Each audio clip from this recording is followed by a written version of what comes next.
What's up, everybody? Happy Thursday. Hope all you're having a great day so far. Getting into this episode of GH, y'all just don't know. Sonny is playing this game right now, and it's a dangerous game to be playing. When you are married to a woman like Carly, and you know how her personality is, why are you playing with her? Why are you playing in her face? Sonny is playing in her face right now, and I'm not here for it. Because I am here for it, actually. I ain't even going to say I'm not here for it. I am here for it. Because it's going to be some good ass drama. Because, mind you, Carly over here with the family at the Savoy. She over here, with Michael and Willow and stuff at the grand opening of the Savoy and stuff like that. Opening night or whatever. And mind you, she's waiting for Sonny. She don't know where Sonny at. She waiting on him. What she don't know, her husband is over here playing in her face because he over here with his hoe. He over here entertaining a woman he ain't got no damn business entertaining. And if Carly knew he was entertaining her, Carly would have went over there and snatched her ass bald. I'm telling you, Sonny is playing too much. He playing too much. You're playing a game that you don't want to play right now because you're messing with a woman who is crazy. And we all know Carly is a pit bull. Like, she will lock jaw on your ass. Like, stop playing with her.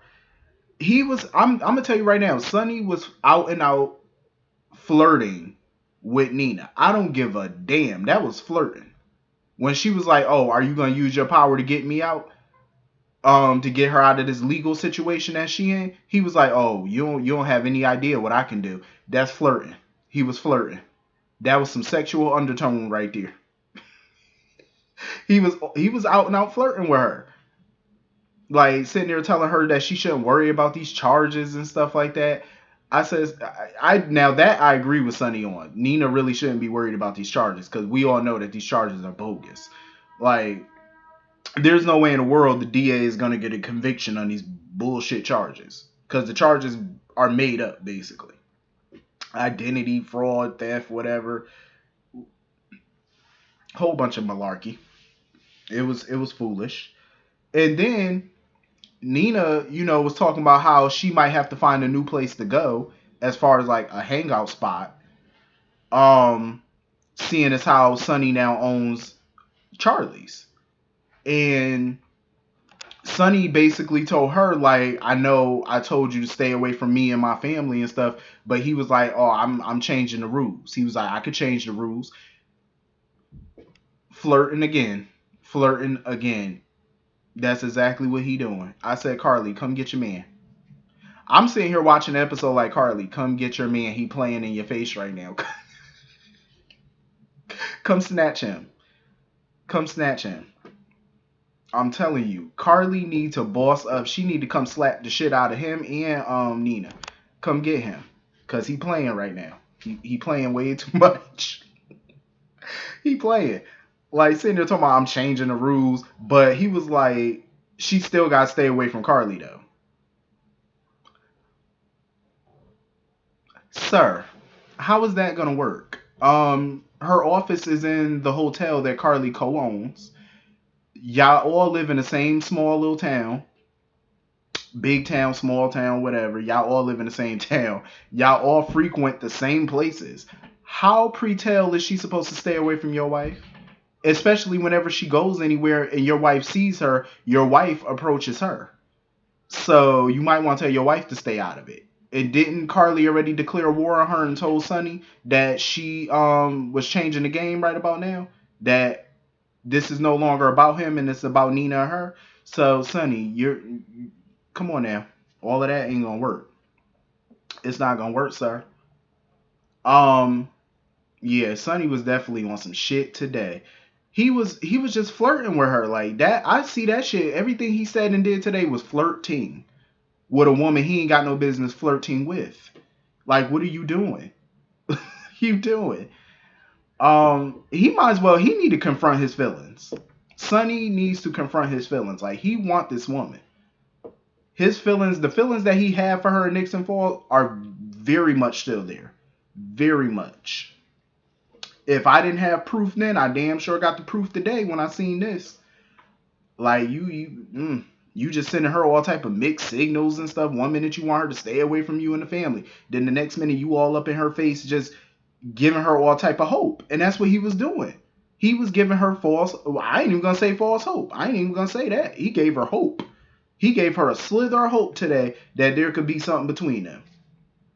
That's exactly what he was doing. And usually, I don't like Carly like that some days, but she need to come get him. Carly need to come jack him up because he was just flirting.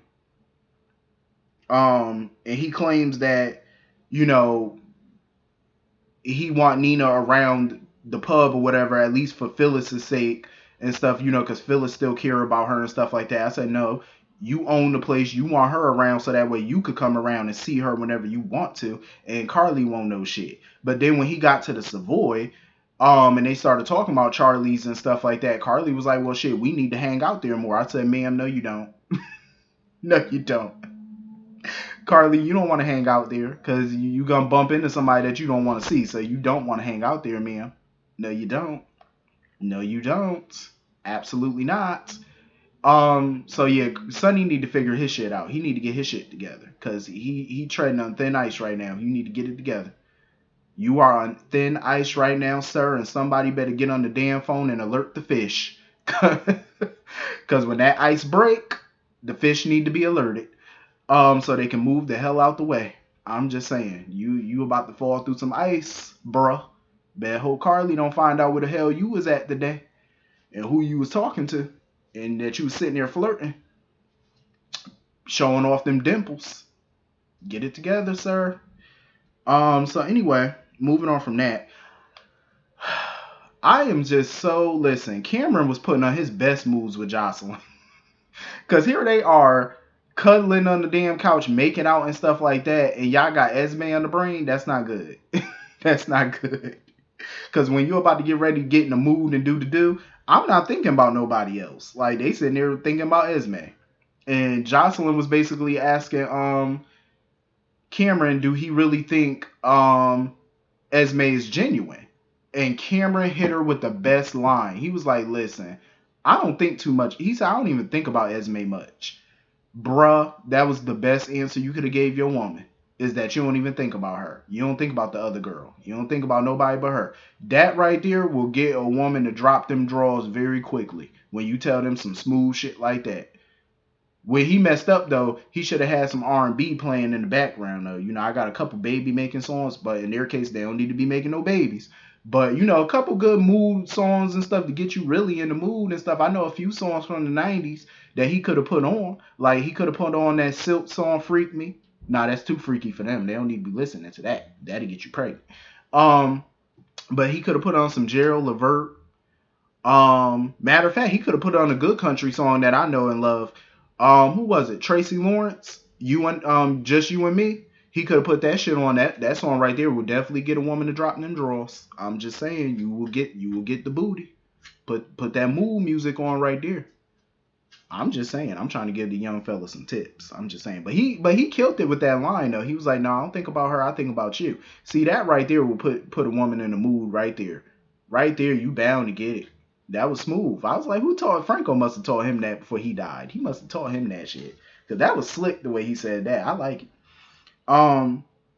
So anyway, they was about to go to the bedroom.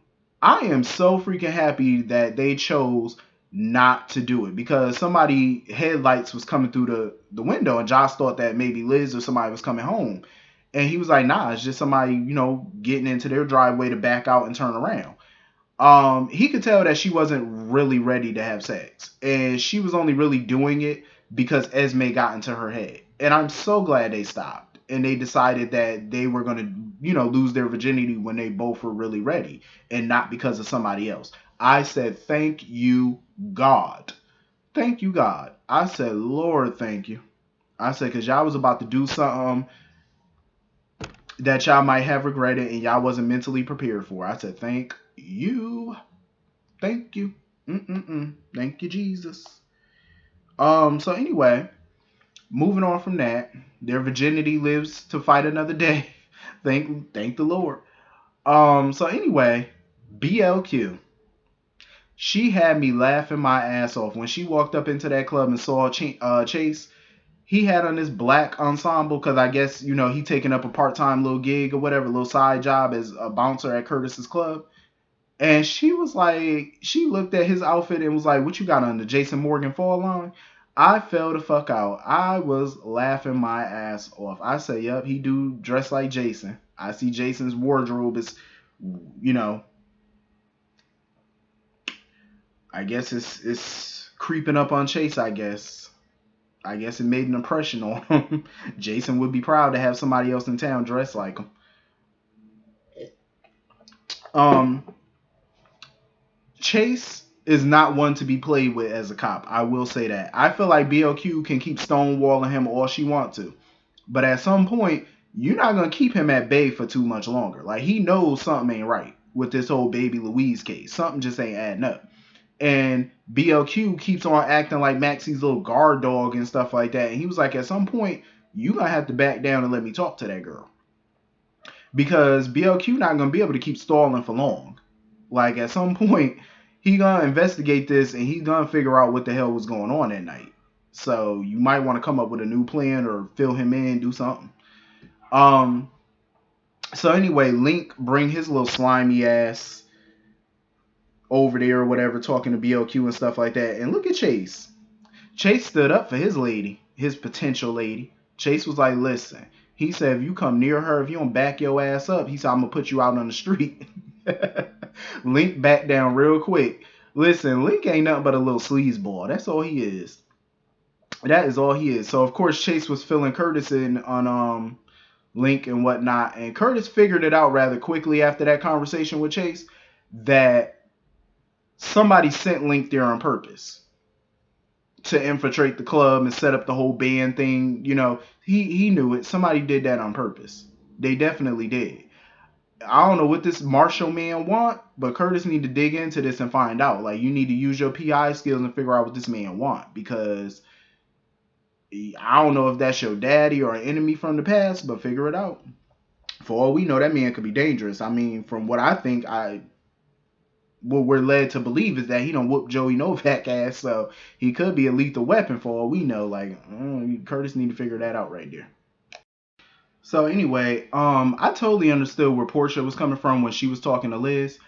I mean, Liz does come off like sometimes she's hesitant to kind of move forward romantically with Finn because sometimes it makes it feel like it's too soon for her to move on. Here it is, her birthday and stuff. And obviously, when, a few months ago, she probably thought, oh, she was going to be spending her birthday with her kids and Franco. And those plans clearly have changed. Now look who she's spending her birthday with, her kids and Finn, you know?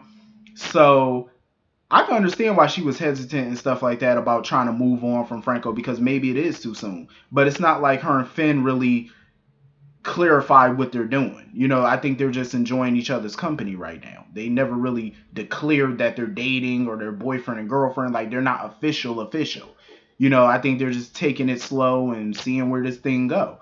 Because for most people, a few months after their spouse died, you're not really thinking about dating again and stuff like that. Because obviously she's still grieving for her husband. But seeing as how this is daytime TV, they move on rather, quickly at the snap of a finger. They just move on. Um, but yeah, she clearly got, hesitations and stuff about moving on or whatever. But I'm glad that she's starting to get back out there and have some adult time, because like I tell people, everything's not all about work and being at home all the time. Like you got to get out there and get a life too. So I'm glad, she went to the Savoy and stuff with Finn for her birthday and, had a good time. Curtis sent them over a bottle of champagne, hopefully the most expensive bottle for free, of course. Because that's what I would have wanted. Listen, I would have told Curtis, we know each other. We cool. So I get comped, right? Like, that's how I would have been. Listen, if I know you got to help a brother out, send me your best and maybe I'll pay for half of it. Give me about a nice little discount. But yeah, I'm glad Liz and, Finn got out and stuff and they enjoyed each other. Finn, he was happy to be with her and Liz was happy to be out for her birthday for a change. Get some adult time. And I agree. I'm glad that they're taking it slow. So anyway, moving on from that, Scott. Scott. He made me a very happy person today. I loved it. He went into Ava's gallery pretending to be all drunk and incoherent and stuff like that. And he got her to spill the tea about what's going on with Obrecht. Because she told him about how the WSB captured somebody and they're using Peter's whereabouts as a bargaining chip to get themselves free. And she revealed that it was Victor Cassadine. When she said all of that, Scott sobered up very quickly. And that's when Ava realized, like, I was played. I said, yeah, you were played. Scott played the hell out of her because he knew something was up, because when he saw Nicholas refused to help him with Obrecht. Like, he refused to make any phone calls and help him when he went to go, to Liz's party and stuff. Nick didn't want to help him. So he was wondering why. And now he know why. Because there's a Cassadine involved. That's why. So I'm glad he duped Ava, though. As much as I like Ava, I'm like, you know what? You deserved it because you over here trying to protect Nicholas, little sorry ass. And Scott wasn't here for it. Scott came up with the brilliant... It was like a simple plan, but it was smart at the same time. It was very simple and smart.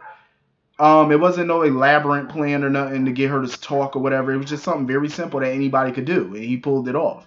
I was like, damn, Ava, you done got gullible. Like, Ava, man, what is going on? Like, her spidey senses ain't been right lately. Like, come on now, you gotta know how to read folks.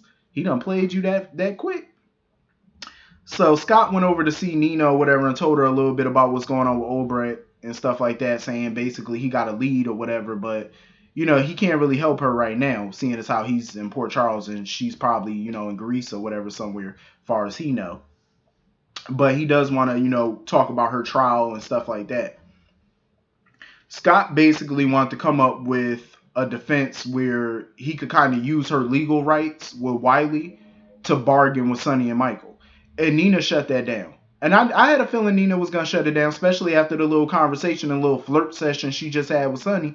Ain't no way in the world. She's not going to use her grandson to help her get out of this mess. She's not going to do it. And I think I know why. For one, it's because of Sonny. Two, because she doesn't want to, prove anybody's point or try to get them to say, oh, you used your own grandchild, to get out of a mess or whatever. Nope. She's going to figure out another way to do it. So anyway, moving on from that, Austin is out for BLQ's head right now. He went straight to Valentine with everything he know. And he basically told Valentine, BLQ is playing you. He was like, she's playing you. He was like, you are being played. He was like, you are definitely being played. She's manipulating you. He was like, basically, he told Valentine to go talk to Gladys. Because he was like, Gladys got all the answers that you want. Because he was like, think about it. He said the past few days she's been running around town, spending all the BLQ money and stuff like that. Now, all of a sudden, he calls her. She's not getting, she's not answering her phone. She's not returning his calls all of a sudden. So now he suspects that BLQ got to her. Found a way to shut her up, basically. So he told Valentine, he said, listen, investigate this. He said, I'm telling you. She's playing you. I said, damn, Austin. Austin ain't waste no time. Like, he really wants revenge on this girl. Like, he is not stopping till he get it. Because Valentine wanted to know from him, like, he was like, what you want for all this information that you telling me? He was like, basically, he just want to see Brooklyn in the hottest corner of hell, basically. That's what he want. He was like, and tell her, he was like, basically, and tell her I said hello. Austin is so sneaky. I like it. Like, he's showing that he's a Quartermain through and through. Like, he's definitely a Q. With the way that he going at her. But I thoroughly enjoyed this episode. This was a fun ass episode for me. For me, it was fun. But hit the comment section. Let me know what you guys thought. And I will see you all later. Have a great day. Peace.